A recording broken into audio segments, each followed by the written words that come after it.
नमस्कार, मैं हूं दिव्या और आप देख रहे हैं आंखें न्यूज 24। आइए सबसे पहले नजर डालते हैं आज के मुख्य समाचारों पर। नमस्कार, मैं अमित और आप देख रहे हैं आंखें न्यूज 24। अशोक चौधरी की पुत्री और समस्तीपुर से संभावी चौधरी का बयान सामने आया है। कहा है कि स्पेशली जब चुनाव आता है, आरोप प्रत्यारोप हर समय किसी के ऊपर लगता है, ये कोई नई बात नहीं है। प्रशांत किशोर ने जो आरोप लगाया, मेरे पिताजी और मेरी मदर, इन दोनों सब लोग जवाब अपना अपना पक्ष दे चुके हैं। उन्होंने जो आरोप लगाया कोई आधार नहीं है, यह सब बेबुनियाद है, सारे आरोप झूठे हैं। आज अपने प्रेस कॉन्फ्रेंस में पर्सनल अटैक किया है ससुर जी के बारे में, और सासू माँ का भी नाम उन्होंने लिया है। ट्रस्ट के बारे में भी उन्होंने बोला है, हमारे ससुर जी पर पर्सनल अटैक किया है। कि राजनीति में और स्पेशली जब चुनाव आता है तब आरोप और प्रत्यारोप हर समय हर किसी पे लगते रहते हैं। ये कोई नई बात नहीं है। इसको लोग एज अ टूल यूज करते हैं मीडिया में अपना रेलेवेंस बनाए रखने के लिए। ऐसे में हमने जो आरोप वो लगाए हैं उस पे हम, मेरे पिताजी और मेरी मदर इन लॉ, ये सब लोग पहले भी इस पे जवाब अपना अपना पक्ष इस पे रख चुके हैं। लेकिन वो बार बार जिस तरीके से आरोप लगा रहे हैं, हम फिर कह रहे हैं कि सारे आरोपों का कोई आधार नहीं है। ये सब आरोप झूठे हैं और ये सारे आरोप बेबुनियाद हैं। हम लोग सब अब चुनाव के समय आ चुके हैं। चुनाव के समय इस तरह का आरोप लगाना किसी पे भी बहुत आसान हो जाता है। सभी लोग एक दूसरे पे आरोप लगा रहे हैं और सभी लोग इस आरोप के बंदिश में जनता को घुमाने का प्रयास कर रहे हैं। हम अपने तरफ से ये जरूर कह सकते हैं, पूरी ईमानदारी के साथ कह सकते हैं कि सारे आरोप झूठे हैं, सारे आरोप बेबुनियाद हैं और इन सारे आरोपों का कोई आधार नहीं।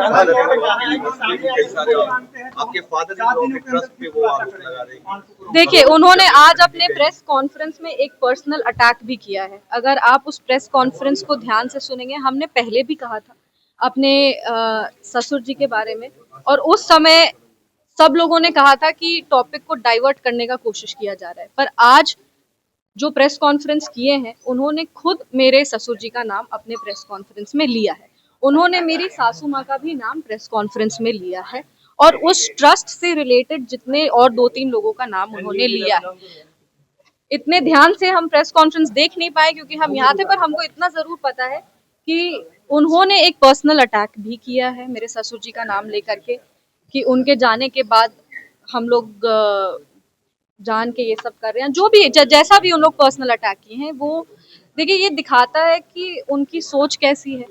मेरी मदर इन लॉ राजनीतिक परिवार से वो आती नहीं है। वो कभी भी पब्लिक लाइफ में वो रही नहीं है, ना ही वो कभी ऐसे प्रेस कॉन्फ्रेंस हो या मीडिया का के सामने आना हो, इस तरीके से वो कभी भी आके पहले बात नहीं की है। लेकिन जब उन्होंने आरोप लगाए थे, जब उन पर आरोप लगे थे, तब वो अपने स्तर से जितना बोल सकती थी मीडिया में आकर के, उन्होंने अपने पक्ष को रखा। उन्होंने उसी समय कहा कि ट्रस्ट पूरी ईमानदारी के साथ क्लीन होकर के अपना काम करता है। ये ट्रस्ट आचार्य किशोर कुणाल जी के विचारों पे, उनकी जो ईमानदारी का आधार था, उस पे ये ट्रस्ट चलता है। ये ट्रस्ट का पेपर सारा क्लीन है। ऐसा कुछ भी नहीं है जो ये ट्रस्ट गलत किया है। और अगर जरूरत पड़े तो जिस तरीके से वो क्लिप भी हम दिखा देंगे जिसमें वो सारा कागज लेकर के बैठी हुई थी। तो ऐसे में ये दिखाता है कि ट्रस्ट को इन्वॉल्व करना बहुत ही, एक कहते हैं ना, एक राजनीति के स्तर को गिरा रहा है कि आप राजनीतिक लड़ाई में परिवार को भी लेकर के आ गए हैं। परिवार पे आप आरोप भी लगा रहे हैं, आप पर्सनल अटैक भी कर रहे हैं। बोलने को बहुत कुछ कहा जा सकता है, लेकिन बोलने के लिए मतलब हम इधर से बोलेंगे और फिर वो उधर से बोलेंगे और इसका कोई अंत नहीं होगा। पर हाँ, जहां तक ट्रस्ट की बात है, ट्रस्ट अपना पक्ष भी रखेगी। ट्रस्ट ने पहले भी, मेरी मदर इन लॉ, मेरे फादर और हम तीनों पहले भी मीडिया में आके कहें कि ये आरोप बेबुनियाद है, ये झूठे आरोप हैं, इसका कोई आधार नहीं है। कोई इस आरोप की कोई, एक होता ना बेस, इसका कोई बेस नहीं है। हम आज भी कह रहे हैं कि उन्होंने फिर ट्रस्ट को इन्वॉल्व करके कहा है और ट्रस्ट आने वाले समय में, अभी हम पूरा प्रेस कॉन्फ्रेंस ध्यान से देखेंगे। नमस्कार, मैं अमित और आप देख रहे हैं आंखें न्यूज 24।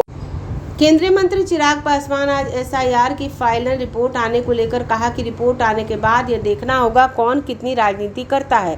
विपक्ष रिपोर्ट को लेकर केंद्र सरकार को इसमें क्या लेना देना है, उस पर जो आरोप लगाया जा रहा है। तेजस्वी यादव द्वारा अति पिछड़ों को अपना वोट बैंक बताने पर चिराग पासवान ने कहा कि आज के समय में जाति के आधार पर वोट मांगने की सोच नेता प्रतिपक्ष की हो सकती है। आज 21वीं सदी में होकर भी जाति की बात की जा रही इसी सोच ने बिहार को बर्बाद किया है। राजद का MY वोट जातिवाद है। और बार बार हम इस बात को कह रहे हैं कि भाई इससे केंद्र सरकार का क्या लेना देना है। SIR से आएगी, आपको कोई शिकायत होगी, कुछ अच्छा लगेगा, अच्छा भी चुनाव आयोग के सर, शिकायत होगी तो भी चुनाव आयोग के सर। पर हाँ, ये अपेक्षित भी आ जाएगी, देखते हैं उसमें क्या रहता है। ईबीसी को वोट का देखा है, वो सामने और बारे की ईबीसी वोट बैंक को तो पहले वोट बैंक को तो मतलब है, लेकिन अब वोट बैंक को पावर बैंक का बन गया है, यूज किया है। देखिए, EBC, OBC, दलित, महादलित, ये सारी सोच नेता प्रतिपक्ष की हो सकती है।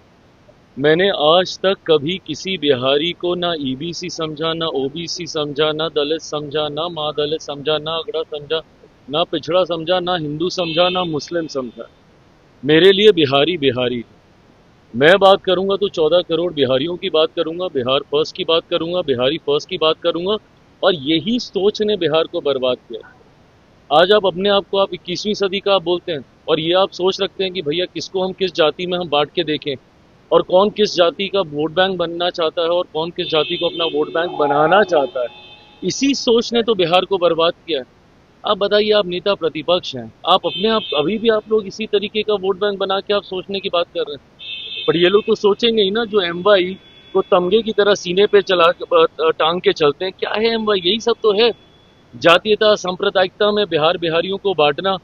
भाई हम भी MY की बात करते हैं, बट हमारे MY में महिला हैं जो कि देश दुनिया की आधी आबादी है।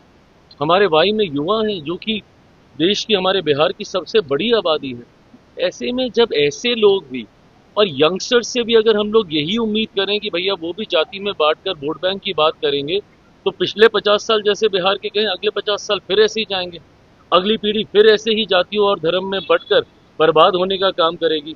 कम से कम युवाओं को इस तरीके से जाति में बिहारियों को बांटकर बात करने की सोच नहीं रखनी चाहिए। एक बड़ा सवाल थे। दिक्कत यह है कि विपक्ष घबरा गया है, और ये स्वाभाविक भी है। जिस तरीके से एक के बाद एक के बाद एक के बाद एक केंद्र सरकार और राज्य सरकार, मेरे प्रधानमंत्री आदरणीय नरेंद्र मोदी जी और बिहार के मुख्यमंत्री नीतीश कुमार जी ने मिलकर न सिर्फ योजनाओं की घोषणा करने का काम किया है, उनको धरातल पर भी उतारने का कार्य किया। मुझे खुशी इस बात की कि मेरे प्रधानमंत्री ने सिर्फ शिलान्यास नहीं किया, उन्होंने उद्घाटन भी किए हैं, और कई ऐसी जन कल्याण की योजना जिसको लागू करने का काम किया, जो विपक्ष सपने दिखाता रहा था बिहार को कि हम आएंगे तो हम ऐसा करेंगे, हम आएंगे तो हम ऐसा करेंगे। अरे प्रभु, दिए तो थे आपको 15 साल। इतनी ही चिंता और इतने ही विजनरी आप थे और आपका परिवार था, तो क्यों नहीं आपने उस वक्त इन योजनाओं को अपने धरातल पर उतार दिया था। ऐसे में आज जब उन योजनाओं की न सिर्फ घोषणा की गई है, बल्कि उसको अमल में भी ला दिया गया है। महिलाओं के लिए आपकी सोच तो भैया सिर्फ सीमित इतनी थी कि आप उम्र भर आप उनको अपने ऊपर डिपेंडेंट रखते, हर महीने आप उनको एक किस्त देते रहते, हर महीने आप एक किस्त देते रहते। यही आपकी सोच थी ना। इसी सोच को आप बोल रहे थे कि भैया कॉपी कर रहे हैं, कॉपी कर रहे हैं। क्या कॉपी किया? आज 10-10 हज़ार रुपए महिलाओं के अकाउंट में डालकर इस बात को सुनिश्चित करने का हमारी सरकार प्रयास कर रही है कि वो उद्यमी बने, वो अपने पांव पे खड़ी हो। और जब एक महिला अपने पांव पे खड़ी होती है तो पूरे परिवार को साथ लेके खड़ा होती है। तो ऐसे में जिन महिलाओं के अकाउंट में गए हैं 10,000 रुपए, वो इसलिए नहीं गए कि भैया आज दिए हैं फिर तुमको दे देंगे, फिर तुमको दे देंगे। नहीं, आप एक प्रोजेक्ट तैयार कीजिए। आप जिस भी व्यवसाय में आप जाना चाहती हैं, आप उसके लिए आप कार्य कीजिए, इनिशियल रिपोर्ट सबमिट कीजिए, और उसके बाद 2 लाख रुपए की और राशि आपको दी जाएगी, ताकि आप उसको पूरी तरीके से आप स्थापित कर सकें। ये विकास की सोच है। ये कैसे एक परिवार को आत्मनिर्भर बनाया जा सके, उस दिशा में उठाया गया कदम है। और स्वाभाविक है भैया, ये ऐसे कदम हैं जो सीधा गरीब कल्याण की योजनाओं को सशक्त करते हैं, महिलाओं को सशक्त करते हैं, परिवारों को सशक्त करते हैं। ऐसे में आपको स्वाभाविक है चुभना ये सारी बातें, क्योंकि आपने तो सपने में भी नहीं सोचा था कि ऐसी योजना भी आ सकती है। डिप्टी सीएम पर एक बड़ा देखिए, प्रशांत जी एक के बाद एक के बाद एक के बाद एक कई आरोप पे आरोप लगा रहे हैं।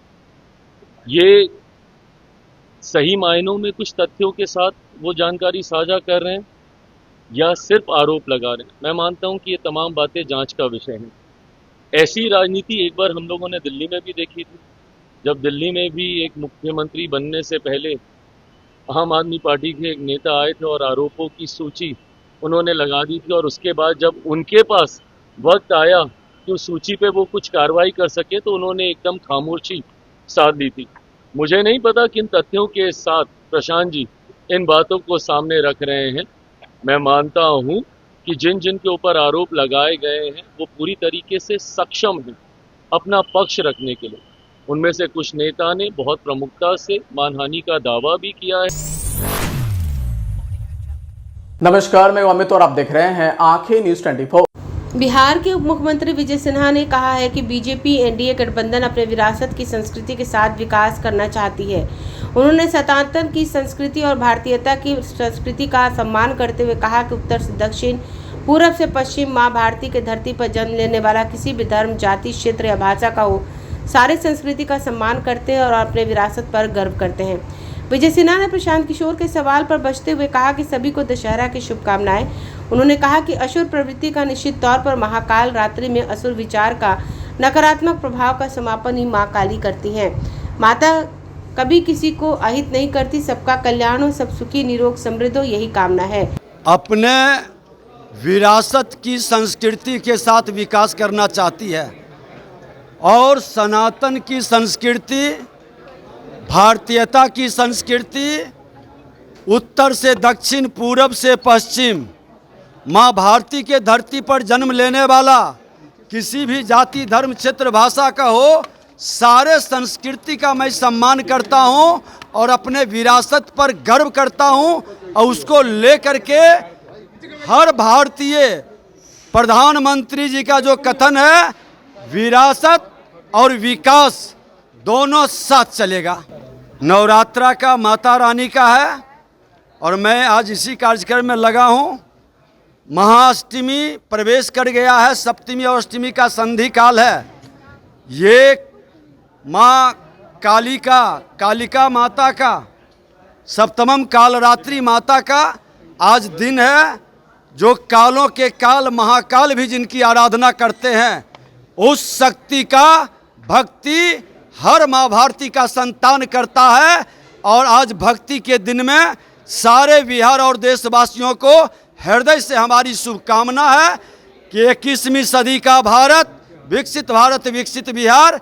समाचारों में वक्त हो चला एक छोटे से अंतराल का। पटना में कई वर्षों से शिक्षा में अहम योगदान दे रहा है Gyansthali high school Alamganj Patna city, जहां 10वीं और 12वीं की बोर्ड परीक्षाओं में 100% अंक प्राप्त कर रहे हैं बच्चे। एक ऐसा स्कूल जहां न केवल होती है पढ़ाई, बल्कि साथ ही साथ होती है कल्चरल एक्टिविटी, स्पोर्ट्स एक्टिविटी से जुड़े गेम्स, मैथ ओलंपियाड से लेकर साइंस ओलंपियाड, जहां बच्चों के लिए स्कूल कैंपस अत्याधुनिक सुविधाओं से लैस, छोटे बच्चों के लिए वाहन और ट्रांसपोर्ट की विशेष सुविधा। तो देर किस बात की, आज ही कराएं अपना नामांकन Gyansthali high school Alamganj Patna city में, जहां नामांकन की प्रक्रिया जारी है। संपर्क करें पुलिस चौकी Alamganj main road near Alamganj थाना, पटना, बिहार 800007। समाचारों में आपका फिर से स्वागत है। नमस्कार, मैं अमित और आप देख रहे हैं आंखें न्यूज 24। प्रशांत किशोर की जन स्वराज पार्टी का राष्ट्रीय अध्यक्ष उदय सिंह उर्फ पप्पू बिहार का सबसे बड़े उम्र चोर है। जब 2004 लोकसभा चुनाव लड़े थे तब पप्पू 44 साल के थे। फिर 2009 में लोकसभा चुनाव में 57 साल के हो गए। मात्र 5 साल में 13 साल बढ़ गया। कौन सा शिला जीत लिए थे। और ये पीके जो रोज प्रेस कॉन्फ्रेंस कर सम्राट चौधरी को उम्र चोर बोल रहा है, ये कहना है मीडिया प्रमुख भाजपा के दानिश इकबाल का। देखिए, जिस प्रकार से प्रशांत किशोर ने भारतीय जनता पार्टी के नेताओं पर बेबुनियाद आरोप लगाए और राजनीतिक के तौर पर जो है उनकी जो छवि है उसको धूमिल करने का नाकामयाब प्रयास किया और अपने पास अपने राष्ट्रीय अध्यक्ष को बैठा करके, जो खुद जालसाज में लिप्त है, जिसने 2004 में अपनी आयु 44 वर्ष घोषित करता है और 2009 में वो अपनी आयु 57 वर्ष घोषित करता है अपनी एफिडेविट में, जो मैं प्रमाण के तौर पर आपके माध्यम से दिखा रहा हूं।